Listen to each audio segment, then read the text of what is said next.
Il était une fois, dans l'Angleterre turbulente du XIIe siècle, un prince au regard farouche et aux bras puissants, Richard Plantagenet, troisième fils du roi Henri II. Dès son enfance, il portait dans ses veines le feu de l'aventure et le rugissement du lion. Il n'était pas destiné à régner, mais le destin, capricieux et cruel, allait bientôt faire de lui le roi guerrier que l'Europe n'oublierait jamais.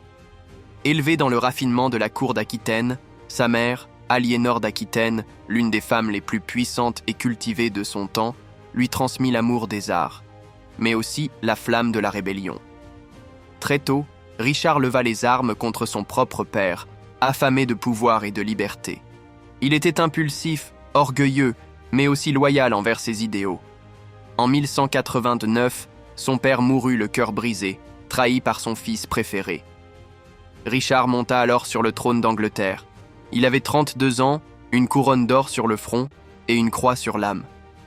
Car il ne voulait pas régner depuis un trône, mais combattre pour sa foi. Ainsi naquit la troisième croisade, grande expédition pour libérer Jérusalem des mains de Saladin.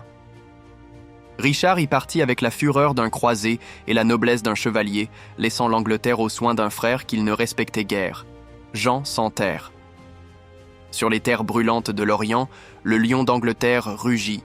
Il captura Acre, affronta les armées de Saladin, fit trembler les murailles de l'ennemi, mais jamais il ne put reprendre Jérusalem. Pourtant, même ses adversaires admiraient sa bravoure. Saladin lui-même, noble et sage, le respectait profondément. Mais le chemin du retour fut une tragédie digne des chansons de geste.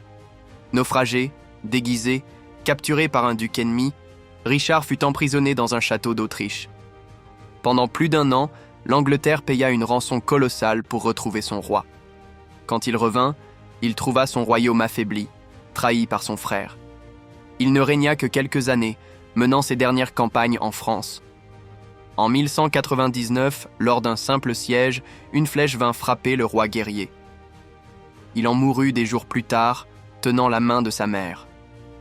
Richard Cœur de Lion était mort, mais sa légende venait de naître. Il ne fut peut-être jamais un grand roi administrateur, mais il fut un géant d'héroïsme, de courage et de grandeur d'âme, comme on n'en voit que dans les récits épiques.